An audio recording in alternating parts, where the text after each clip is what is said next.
Трендафилов има полемика помеѓу ССМ и влада. Можно е после повеќе децении на формирана кошничка потрошувачка да настанат некакви си корекции?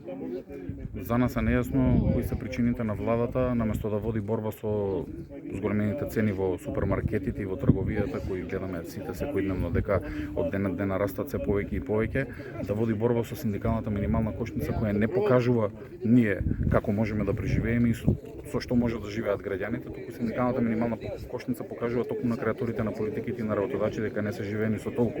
Тоа што ССМ го прави од 2010 година и новата методологија од 2023 година отсликува минимум стандарди за едно 4-члено семејно домаќинство да може да си ги овозможи само најнеопходните услови за живот, вклучително и делот за храна и за пијалоци. Делот за храна и за пијалоци е веќе 23 денари и дури тоа е повеќе од една минимална плата, а 3 минимални плати не ја покриваат вкупната вредност на синдикалната минимална кошница, што значи дека во Македонија од ден на ден се почесто, се потешко се живее.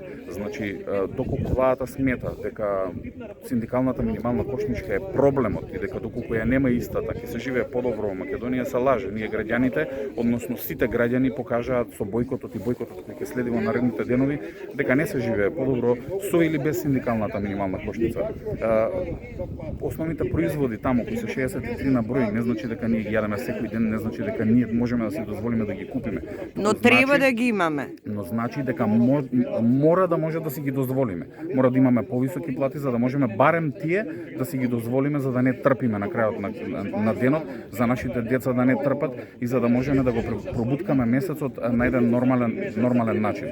Критиките за тоа што требало да содржи истата и дали содржала сезонски или не сезонски овошја, можам да кажам дека се неиздржани и можам да кажам дека многу лоши советници моментално има владата кои ги гледаат овие параметри, меѓутоа се разбира, лесно е со 60 или 90 илјади денари на доместок за советници да го зборувате тоа на работници кои примаат 22.567 денари кои не можат да си овозможат само делот од кошничката за храна и за пијалци.